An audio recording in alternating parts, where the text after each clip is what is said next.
$85 bizdan qanaqa mashina olsa bo'ladi? Bitta like bosing, oylik to'lovlarni ham aytib ketaman. Qizartiring mashinani tekin, mana shu like bosgan qo'llaringizdan pullarni hidi arimasin. Nice.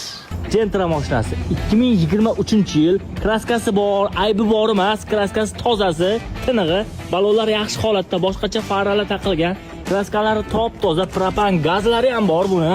49 ming kilometr yurgan mashinaning salonlari akkuratni, ko'rishingiz mumkin, look avtomat. Mashina zo'r holatda. Bu mashinani oylik to'lovlarini bilish uchun Telegram kanaliga o'tish shart emas. 3-4-5 yilga xuddi mana shunaqa chiqadi. Ko'ra olsangiz bo'ladi. Shunaqa boshlang'ich to'lov bilan yana 3-4 ta mashinamiz bor. Ularni Telegramga o'tib ko'ra olsangiz bo'ladi. Baribir o'tishingiz kerak ekan. O'sha uchun o'tib podpiska ham bosib qo'ying. Yana qaysi mashinalarni shunaqa arzon boshlang'ich to'lov bilan chiqaraylik? Kommentariyada yozinglar.